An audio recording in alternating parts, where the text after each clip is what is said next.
सुबह आपसे एक सवाल है जी। नेपो किड्स के किसी इंटरव्यू ने आपको इंस्पायर किया कि आपने कुछ सीखा हो? नेवर। क्यों, ऐसा क्यों है? नेपो किड्स भी आखिर पैसे वाले होते हैं, सर्जरीज करवाई होती है, तो आप उनके इंटरव्यू से कुछ सीखने की कोशिश क्या करें? हम अपने लाइफ एक्सपीरियंस बताते हैं यार। लाइफ एक्सपीरियंस में क्या बता रहे होते हैं? वो तो ये बता रहे होते हैं कि हम अपनी टंग से जो है नोज टच कर सकते हैं, वो तो ये बता रहे होते हैं। हाँ, या मेरी डैडी ने ऐसा कर डैडी दिया, ने मेरे कहा पापा ने या ऐसे फिर कर दिया, या मैं जो हूँ इंस्टाग्राम पे अभी मैं स्विमिंग पूल पे बैठी हुई हूँ, तो कुछ हाँ, सीखने को ऐसे नहीं नहीं, होता। कोई ऐसी नई बात नहीं मिलती। अच्छा, मैं एक और बात सोचता हूँ, जब आप एक अच्छे एक्टर का इंटरव्यू देखें तो वो इंटरव्यू में भी एक अलग ही दिखता है अगर वो अच्छा अदाकार है।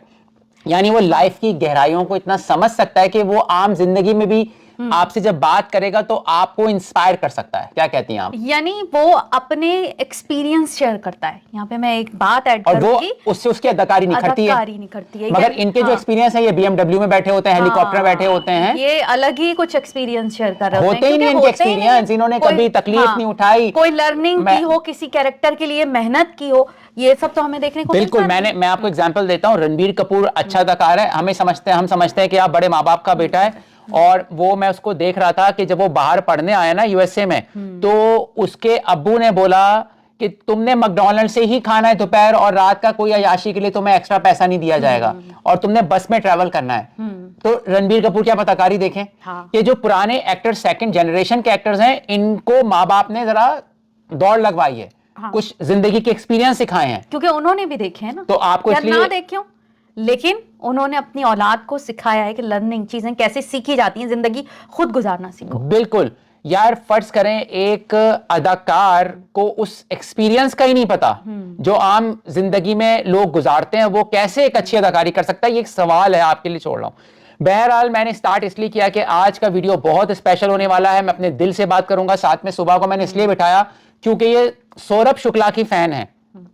सौरभ शुक्ला एक भारत के वो अदाकार हैं कि उन्होंने फेल कर दिया कि अदाकार सर्जरी करवाए, दुबला हो जाए, गोरा हो जाए और वो खूबसूरत हो जाए। जी नहीं, वो एक्टर हैं। तो उन्होंने ये चीज फेल कर दी कि भाई एक्टर के लिए शक्ल का होना जरूरी है। हालांकि हमें तो उनकी शक्ल अच्छी लगती है, लेकिन फिर भी एक बात मैं आपसे कह रहा हूं।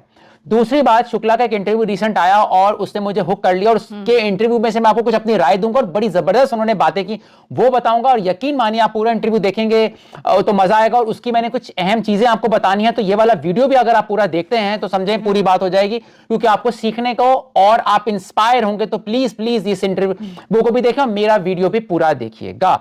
तो शुरू करते हैं। तो उन्होंने बताया कि मेरे जो वालिद थे, शुक्ला साहब ने बताया कि उनकी अचानक मौत हो गई थी हार्ट अटैक से। तो हार्ट अटैक पे दोस्तों मैं थोड़ा सा आपको बता दूं कि भाई हम सबको सेहत मिले, हम कभी इस तरह से तकलीफ ना उठाएं, लेकिन हार्ट अटैक भी ना थोड़ा लोग कंफ्यूज होते हैं। एक सडन कार्डियक अरेस्ट होता है और एक हार्ट अटैक होता है, दोनों अलग बातें हैं। इसके बारे में थोड़ा मुझे सिर्फ 30 सेकंड में मैं आपको बता देता हूं, ताकि आपको इस चैनल से एंटरटेनमेंट के अलावा थोड़ी एजुकेशन भी हो। देखें, हार्ट अटैक होता है जो दिल की बीमारी है, और इसमें कोई नाली बंद हो जाती है, इसको बोलते हैं हार्ट अटैक होना, दिल का दौरा आ जाना। एक आपने लफ्ज सुना होगा सडन कार्डियक अरेस्ट, जिसमें दिल की बीमारी होना जरूरी नहीं है, अचानक दिल बंद हो जाता है, जिसको पावर आउटेज कहते हैं। जैसे घर में आपकी लाइट चल रही है, अचानक पावर आपकी आउटेज हो जाता है, घर की सारी रोशनी बंद हो जाती है। इस तरह अचानक जो हार्ट एक इलेक्ट्रिकल सिस्टम को प्रोसेस कर रहा है, तो वहां की इलेक्ट्रिक बंद हो जाती है और पावर आउटेज हो जाता है। ठीक है, तो कार्डियक अरेस्ट में दिल की बीमारी होना जरूरी नहीं है, लेकिन हार्ट अटैक में, हार्ट अटैक प्लम्बिंग इशू है, जैसे आपके बाथरूम में या कहीं भी नाली बंद हो जाती है, तो ये दोनों बीमारियां। बहरहाल, इसका शुक्ला ने नहीं बताया कि उनको सडन कार्डियक अरेस्ट हुआ था या हार्ट अटैक हुआ था, आई डोंट नो, लेकिन बहरहाल ये आपको मैंने बताना जरूरी था। दूसरा, उन्होंने बताया कि जो मेरी अम्मी थी वो खुद एक आर्टिस्ट थी और एक खास किस्म का म्यूजिक बजाती थी, और बहुत मुश्किल काम होता है, वो मर्द हजरात ही बजाते हैं, शायद तबला टाइप कोई चीज थी। अच्छा। तो उनके वालिद भी आर्ट को पसंद करते थे, दोनों माँ बाप से उनको हर टाइम नहीं मिला। लेकिन मैं यहां पर एक बात बताऊंगा, तो उन्होंने बड़ी जबरदस्त बात की। उन्होंने कहा कि शुक्ला साहब से पूछा कि भाई आपको, दोस्तों इस इंटरव्यू मैंने जो ये वीडियोस का इतनी अच्छी प्रिपरेशन नहीं की, तो मैं फिलबदी या एक्सटेम्पोरे बोलूंगा, तो कहीं अगर कोई तलफ्फुज़ की गलती हो तो माफ कर दीजिएगा, लेकिन बातें बड़ी मजे की आपको मैं बताने वाला हूं। तो उनसे पूछा इंटरव्यू वाले ने कि भाई आपकी अम्मी को आपकी फेवरेट फिल्म कौन सी अच्छी लगती थी? उन्होंने कहा यार मुझे, मेरी माँ को तो मेरी हर चीज अच्छी लगती थी। माँ कभी रैशनल थोड़ी होती हैं, माँ तो प्यार करती हैं और रैशनल नहीं हो सकती। माँ के वो बताए, ये बात मुझे बड़ी दिल को लगी। वाकई हमारी माएँ रैशनल नहीं होती, वो इतना प्यार करती हैं तो वो कहती हैं हमारा बच्चा सबसे अच्छा है। आप क्या कहती हैं, आप अग्री करती हैं शुक्ला साहब की इस बात से? बिल्कुल, हर माँ को अपना बच्चा चाहे वो कैसा भी हो, कहते हैं ना कि एक माँ होती है वो कभी कभी बच्चे का रंग नहीं देखती, उसकी आदतें, उसको जो छोटी मोटी उसकी गलतियां होती हैं तो उसको प्यार आता है अपने। और सब कहते हैं कि सबसे बिगड़ा हुआ बच्चा ही माँ का सबसे ज्यादा लाडला होता है अक्सर घरों में, क्योंकि वो माँ उसके लिए जो प्यार की नजर रखती है वो दूसरा नहीं रख रहा होता। तो ये बात शुक्ला की मेरे दिल को लगी कि कहते हैं क्या माएँ भी रैशनल होती हैं? यार देखो, हर वक्त रैशनैलिटी नहीं चलती, कहीं कहीं और भी चीजें हैं हम इंसानों में। अच्छा, दूसरा उनसे जब पूछा कि यार आपसे एक दफा ना कोई बड़ा कोई इंटरव्यू लेने के लिए आया बंदा या बंदी, बल्कि बंदी थी वो, तो शुक्ला साहब की टी शर्ट फटी हुई थी। तो इंटरव्यू वाले ने बोला मैं हम आपसे इंटरव्यू लेने, आपकी टी शर्ट फटी हुई है, तो वो वाकया क्या था? वो बड़ा जबरदस्त वाकया है, तो आप बताएंगे एक बड़ा अदाकार क्या बात कर सकता है? उन्होंने बोला कि यार मैं घर पे बैठा हुआ था, मेरी ऐसे नहीं कि टी शर्ट गंदी थी, वो धुली हुई थी, लेकिन वो थोड़ी फटी हुई थी, मैं उसमें कंफर्टेबल था। तो मुझे इंटरव्यू में मुझे फोन आया कि भाई हम आपका इंटरव्यू लेना चाहते हैं। उन्होंने बोला आ जाओ घर पे। वो इंटरव्यू लेने आई लड़की, तो उसने बातों बातों में पूछा कि शुक्ला साहब कि आपकी टी शर्ट फटी हुई है और हमें हैरत है आप ऐसे बैठे हुए इंटरव्यू देने के लिए। शुक्ला जो सौरभ शुक्ला, तो उन्होंने बोला उस लड़की से ये बताओ तुम्हें मेरी सबसे अच्छी चीज क्या लगती है अदाकारी में? तो उस लड़की ने बोला आपकी जो नेचुरल एक्टिंग है। तो वो कहते हैं मैं जिंदगी में नेचुरल ही हूं ना, जब भी तो मैं नेचुरल अदाकारी करता हूं। गोरे के लिए एक पैंट सूट पहनना नेचुरल है, मेरे लिए सूट पहनना नेचुरल नहीं है। मेरे लिए जैसे लाइफ में मैं हूं वैसी अदाकारी भी मैं प्रेजेंट करता हूं।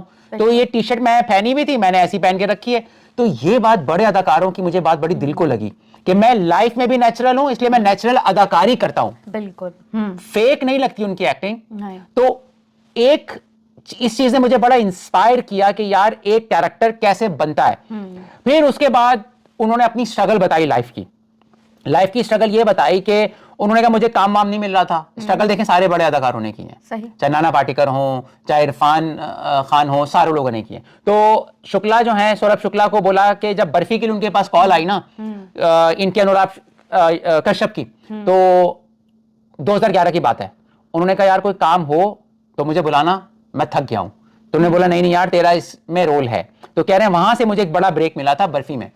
हाँ, उसके बाद 2012 में कह रहे हैं जो मुझे जॉली एलएलबी ऑफर हुई ना जज की, तो मैंने बोला कि भाई जब उनको बताया गया ना इस फिल्म में आपके लिए जज का रोल है जॉली एलएलबी में, तो उन्होंने कहा यार सिर्फ जज का रोल ना देना, बाकी कोई भी रोल मुझे दे देना। तो जज का क्यों नहीं बोला उन्होंने? कह रहे हैं यार मैंने कभी जज ना, मैंने जज के लिए कोई ऐसा तैयारी की है ना, मैं कर सकता हूँ कैरेक्टर जज का, तो मुझे और यार कोई रोल दे देना। उस तरह बात याद आ रही है कि जो एक्टर होते हैं मोस्टली वो सीखने जाते हैं, मतलब अगर कोई फकीर बनना है या कोई आपको पॉलिटिशियन बनना है तो वो साथ जाते हैं जज, मतलब के ऑब्जर्व करते हैं ऐसी एक्टिंग के लिए, और वो जज के पास जाते हैं।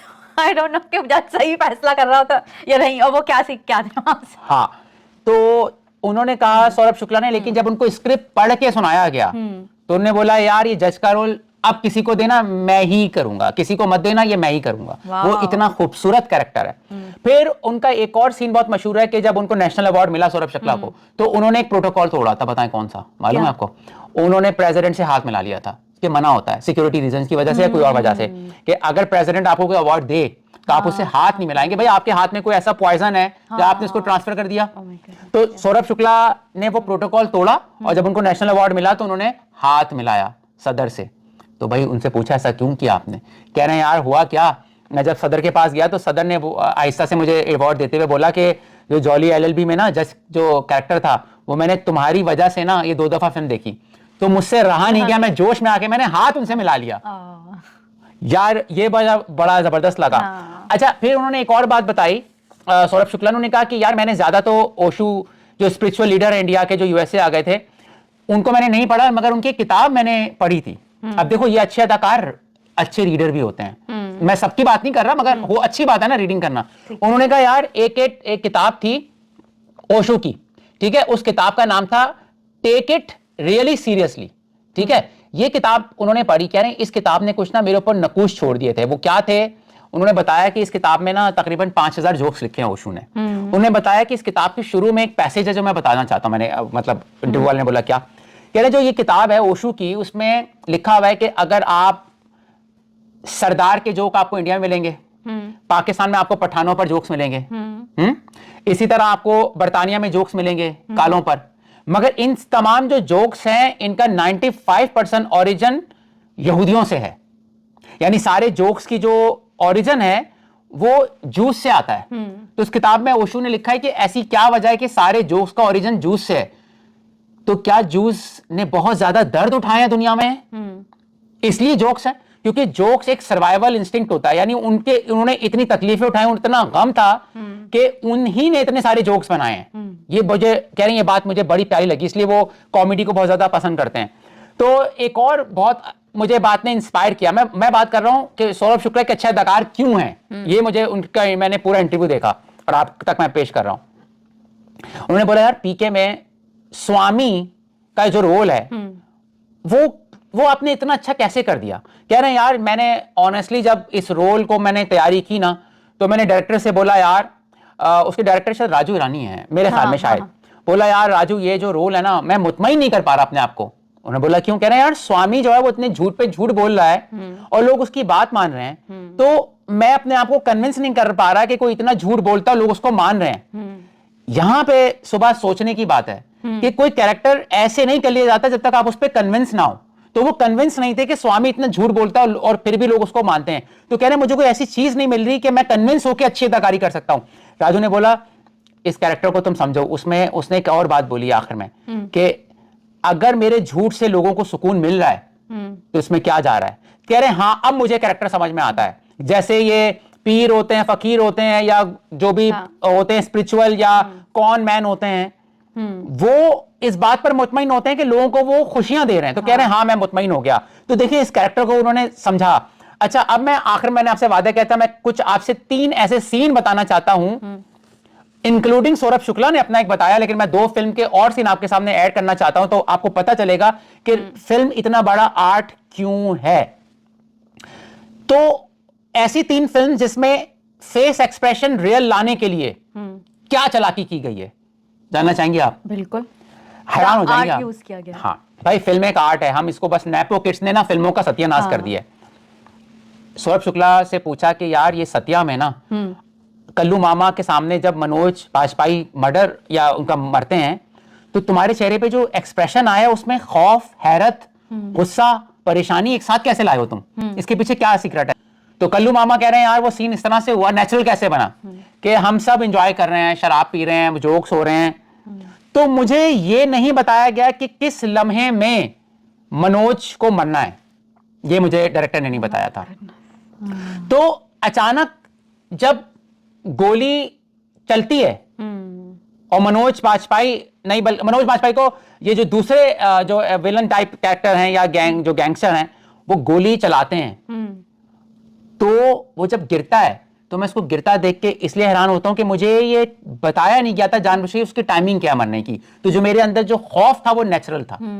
ये होता है, डायरेक्टर भी यहाँ चालाक होते हैं। इसी तरह दूसरा सीन आपको गैंग्स ऑफ वासेपुर का बताता हूं, जिसमें विपिन शर्मा ने बताया कि एक बड़ा मशहूर, उसमें भी मनोज नाम का है लेकिन मनोज त्रिपाठी हैं, कि मनोज त्रिपाठी चप्पल उतारते हैं और वो विपिन शर्मा को ये नहीं बताया होता कि कब वो चप्पल उतार के तुम्हें मारेगा, तो वो एक ही टेक में वो सीन बनाए निकाल चुका है। वो टाइमिंग इतनी कमाल की हुई थी, मैंने पीछे देखा भी नहीं था और मैं समझ गया था कि पंकज के हाथ में चप्पल आ चुकी है, भाग लो। और ये सीन्स वो आपको नेचुरल लगता है। मुझे लगता है इंडियन इंडस्ट्री में ऐसा सीन शायद बहुत कम है जो इतना नेचुरल है। हिस्ट्री में ऐसा नहीं है कि उनको ये पता होता है कि विपिन शर्मा को कि पीछे मनोज ने चप्पल उतार के मारनी है, लेकिन ये नहीं बताया होता कब उतारेगा। तो विपिन शर्मा बताते हैं, अब जो उनका फेस एक्सप्रेशन है वो नेचुरल है, कि उनको खौफ, यार चप्पल से कौन पिटना चाहता है, एक नेचुरल है। जैसे ठंडा पानी आपके ऊपर डाला जाता है तो आपके आपने अंदर एकदम से फुर्ती आएगी, वो फुर्ती नेचुरल है। सही पकड़ा। जैसे यार अचानक होता है कि चैलेंज होता है कि आपके ऊपर ठंडा पानी आता है तो आप नेचुरली होते हो और भागते हो। तो उसमें वो कहते हैं कि मुझे ये अंदाजा हो जाता है कि अब मनोज त्रिपाठी ने चप्पल उतार ली है तो मैं भागने लग जाता हूँ, मैं पिटूंगी। और तीसरा सीन, 2 सीन हो गए, तीसरा सीन मैं आपको बोनस में बताता हूं, फेस एक्सप्रेशन नेचुरल आने, जो कैप्टन फिलिप्स एक हॉलीवुड की फिल्म है जिसमें टॉम हैंक्स है, उसमें जो बहरी कज़ाक जिसको पायरेट्स कहते हैं सोमालिया के, डायरेक्टर ने उस पहले जो उन दोनों का आपस में आमना सामना होना है, विलन्स का और टॉम हैंक्स जो कैप्टन फिलिप्स है शिप के, उनका आपस में जो सामना होना है उसको इतना नेचुरल रखना था कि उनको मिलाया ही नहीं। तो जब अचानक वो जहाज में उतरते हैं, जो कज़ाक या डाकू बोलेंगे, तो जो खौफ है और हैरत है कैप्टन फिलिप्स के, वो नेचुरल है, क्योंकि उन्होंने सोमालियन को पहले देखा नहीं था। Look at me, sure. I'm the captain now. आपको मैं एग्जांपल देता हूं, हम तो कराची में रह चुके हैं, अचानक डाकू आता है, जो आपके चेहरे पे खौफ होता है ना, क्योंकि आपने डाकू को देखा नहीं होता, आपने दोस्त को देखा होता है, तो आपके चेहरे पे हैरत नहीं होती, मगर एक स्ट्रेंजर को देख के हैरत होती है। तो 3 फेस एक्सप्रेशन मैंने आपको 3 फिल्मों से बताया, जो नेचुरल रखने के लिए क्या चालाकी की जाती है, इसलिए मैं बोलता हूं आर्ट है। दोस्तों, इसी के साथ काफी मैंने बातें कर ली। मैं आपको थोड़ी सी जो मशहूर फिल्म्स हैं सौरभ शुक्ला की, वो मैं बता देता हूं, जिसमें मैं मशहूर कैरेक्टर की हैं। और जब ये मैं आपको फिल्म्स बता दूं तो मैं आपसे इजाजत भी ऑलरेडी चाह चुका हूं, मगर ये देखना मत भूलिएगा जो आखिर का मैं आपको चीज कुछ बताने वाला हूं। लाइक कीजिएगा, शेयर कीजिएगा और इसी के साथ इजाजत दीजिए। Take care. आइए देखते हैं कुछ आइकॉनिक कैरेक्टर्स जो सौरभ शुक्ला ने परफॉर्म किए थे। 1998 में सतिया मूवी आई थी, जिसमें उन्होंने कल्लू मामा का रोल प्ले किया था और ये उस वक्त की सुपर हिट फिल्म हुई थी। मगर कल्लू मामा जितने इसमें नेचुरल लगे हैं, ये आपकी सोच है। एक और मैं आपको दोस्तों बात बता दूं, सतिया में को राइटर खुद सौरभ शुक्ला भी थे। इस फिल्म में जो ख़ास बात थी कि गैंगस्टर्स की एक पर्सनल लाइफ को दिखाया गया कि वो नाश्ता कैसे करता है, बीवी के साथ कैसे बात करता है। एक और उनका आइकॉनिक कैरेक्टर है, जब पीके रिलीज़ हुई थी 2014 में और उसमें आमिर खान थे, अनुष्का शर्मा थी, सौरभ शुक्ला ने एक प्रीस्ट का रोल प्ले किया था और ये भी बहुत मशहूर हुआ था। तीसरा एक और आइकॉनिक कैरेक्टर है जोली LLB 2। इस फिल्म में सौरभ शुक्ला एक बहुत ही फन लविंग जस्टिस बने थे, यानी जज, और इसमें भी उनको बेस्ट सपोर्टिंग एक्टर का नेशनल फिल्म अवार्ड मिला था। तो ये कुछ ऐसे कैरेक्टर्स हैं जो सौरभ शुक्ला की शख्सियत की हमेशा पहचान रहेंगे।